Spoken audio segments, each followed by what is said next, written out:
অন্তর্বর্তী সরকারের উপদেষ্টা থেকে বিএনপির পররাষ্ট্রমন্ত্রী কে এই ডক্টর খলিলুর রহমান? তারেক রহমানের তুরুপের তাস নাকি জিয়ার পররাষ্ট্রনীতির পুনর্জন্ম? দিল্লির সাথে সম্পর্কের বরফ কি গলবে?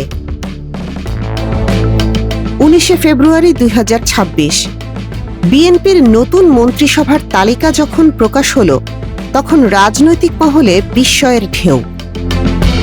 পরিচিত মুখগুলোর ভিড়ে সবার নজর কাড়লেন একজন। তিনি কোনো রাজনৈতিক নেতা নন, তিনি একজন ঝানু কূটনীতিক, ডক্টর খলিলুর রহমান, যিনি গতকাল পর্যন্ত ছিলেন ডক্টর ইউনূসের অন্তর্বর্তী সরকারের জাতীয় নিরাপত্তা উপদেষ্টা। আজ তিনি তারেক রহমানের সরকারের পররাষ্ট্রমন্ত্রী। টেকনোক্র্যাট কোটায় তার এই নিযুক্তি কি শুধুই অভিজ্ঞতাকে কাজে লাগানো, নাকি এর পেছনে আছে গভীর কোনো আন্তর্জাতিক সমীকরণ? রাষ্ট্রীয় অতিথি ভবন পদ্মায় প্রথম ব্রিফিংয়েই তিনি বোমা ফাটালেন। স্পষ্ট জানিয়ে দিলেন, আমরা মরহুম রাষ্ট্রপতি জিয়াউর রহমানের পররাষ্ট্রনীতিতে ফেরত যাচ্ছি। অর্থাৎ নতজানু পররাষ্ট্রনীতির দিন শেষ। এখন থেকে চলবে সভরেন ইকুয়ালিটি বা সার্বভৌম সাম্যতার নীতি। ভারতের সাথে থমকে থাকা সম্পর্ক, ইলেকশন ইঞ্জিনিয়ারিংয়ের গুজব এবং নিজের পদত্যাগ নিয়ে ওঠা প্রশ্নের কড়া জবাব দিলেন তিনি। আজ আমরা ব্যবচ্ছেদ করব ডক্টর খলিলুর রহমানের এই ভোল বদল কি ধারাবাহিকতা, এবং তার হাতে কি বাংলাদেশের কূটনীতি নিরাপদ?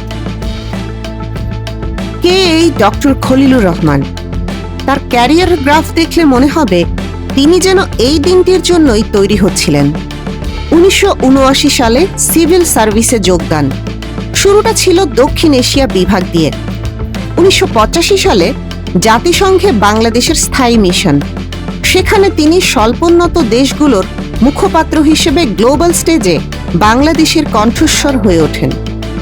1991 সালে তিনি যোগ দেন জাতিসংঘের বাণিজ্য ও উন্নয়ন সম্মেলনে। নিউ ইয়র্ক থেকে জেনেভা, বিশ্বের প্রতিটি কূটনৈতিক করিডোরে তার পদচারণা। 2001 সালের ব্রাসেলস সম্মেলনে এলডিসি কর্মসূচির খসড়া প্রণয়নে তিনি নেতৃত্ব দেন। শুধু আন্তর্জাতিক অঙ্গনেই নয়, দেশেও তিনি শিক্ষার আলো ছড়িয়েছেন। ইস্ট ওয়েস্ট ইউনিভার্সিটির অন্যতম প্রতিষ্ঠাতা তিনি। 2001 সালে তত্ত্বাবধায়ক সরকারের প্রধান উপদেষ্টা লতিফুর রহমানের একান্ত সচিব হিসেবে তিনি ক্ষমতার অন্দরমহল খুব কাছ থেকে দেখেছেন। রোহিঙ্গা সংকট সহ স্পর্শকাতর ইস্যুতে তিনি কাজ করেছেন হাই রিপ্রেজেন্টেটিভ হিসেবে। কূটনীতি, উন্নয়ন, অর্থনীতি ও নিরাপত্তা, এই চার ধারার অভিজ্ঞতা নিয়ে তিনি এবার হাল ধরছেন পররাষ্ট্র মন্ত্রণালয়ে।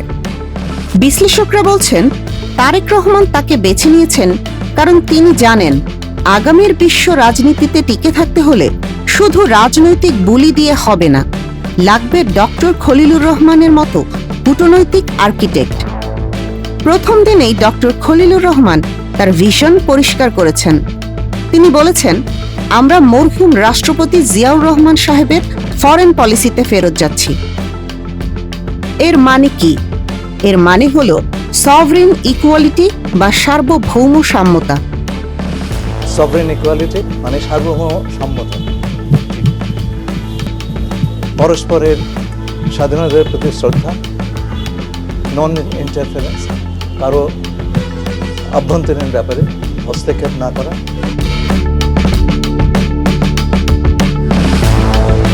তিনি ব্যাখ্যা করেছেন, পরস্পরের স্বাধীনতার প্রতি শ্রদ্ধা, নন ইন্টারফারেন্স বা কারো অভ্যন্তরীণ ব্যাপারে হস্তক্ষেপ না করা, ন্যাশনাল ডিগনিটি বা জাতীয় সম্মান এবং মিউচুয়াল বেনিফিট। তিনি স্পষ্ট করে দিয়েছেন, একতরফা কিছু নাই। আমরা আমাদের পররাষ্ট্র কর্মকাণ্ডে আমাদের জাতীয় স্বার্থ পাই পাই করে বুঝে নেব। এটি কি দিল্লির প্রতি পরোক্ষ বার্তা?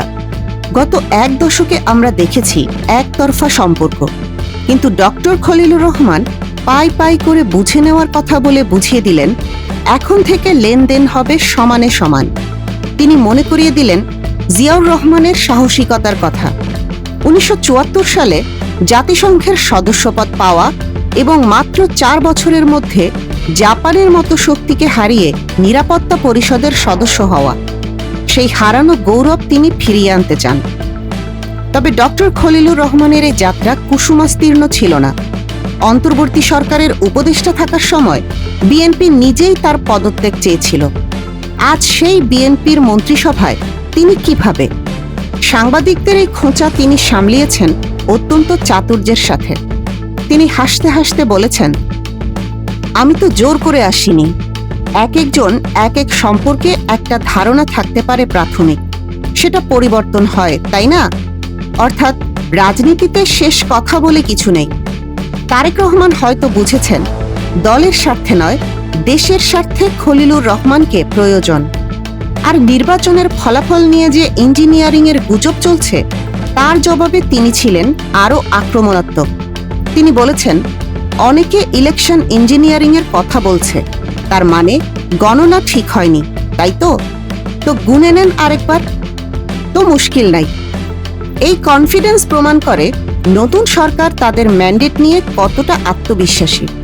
তিনি গণমাধ্যমকে গুজবের কারখানা না হওয়ার আহ্বান জানিয়েছেন। ভারতের সাথে সম্পর্ক থমকে আছে গত 17 মাস ধরে। হাসিনাকে আশ্রয় দেওয়া এবং সীমান্তে হত্যা নিয়ে টানাপোড়েন চলছে। ডক্টর খলিলুর রহমান কি পারবেন এই জট খুলতে? তিনি ইঙ্গিত দিয়েছেন গতি আনার, তবে শর্ত একটাই, জনগণের স্বার্থ রক্ষা। তিনি বলেছেন, আমাদের ফরেন পলিসি আমাদের জনগণের ইচ্ছা আকাঙ্ক্ষার প্রতিফলন ঘটাবে। অর্থাৎ জনগণ যা চায় না, যেমন একতরফা ট্রানজিট বা অসম চুক্তি, তা তিনি করবেন না। ভারতের সাথে সম্পর্ক হবে, তবে তা হবে মর্যাদার ভিত্তিতে। পররাষ্ট্র প্রতিমন্ত্রী শামা ওবায়েদ এবং সচিব আসাদ আলম সিয়ামকে পাশে নিয়ে তিনি টিম ওয়ার্কের বার্তা দিয়েছেন। এই নতুন টিম কি পারবে আন্তর্জাতিক অঙ্গনে বাংলাদেশকে এক নতুন উচ্চতায় নিয়ে যেতে? অন্তর্বর্তী সরকার থেকে নির্বাচিত সরকার, ডক্টর খলিলুর রহমানের এই ট্রানজিশন বাংলাদেশের ইতিহাসের এক বিরল ঘটনা। জিয়াউর রহমানের পররাষ্ট্র নীতিতে ফেরার ঘোষণা দিয়ে তিনি বুঝিয়ে দিলেন, আগামীর বাংলাদেশ আর মাথা নত করবে না। ইলেকশন ইঞ্জিনিয়ারিংয়ের গুজব উড়িয়ে দিয়ে তিনি এখন ফোকাস করছেন জাতীয় স্বার্থে। পাই পাই করে বুঝে নেওয়ার এই কূটনীতি কি সফল হবে, নাকি পরাশক্তির চাপে আবার নমনীয় হতে হবে? পররাষ্ট্র মন্ত্রণালয়ের প্রতিটি ব্রেকিং নিউজ এবং ডক্টর খলিলুর রহমানের পরবর্তী পদক্ষেপ জানতে চোখ রাখুন আমাদের চ্যানেলে। এতক্ষণ দেখছিলেন ইকো অফ বাংলাদেশ। প্রতিদিনের এমন নিউজ আপডেট পেতে সাবস্ক্রাইব করুন আমাদের চ্যানেল, সেই সাথে অন করে রাখুন বেল আইকন।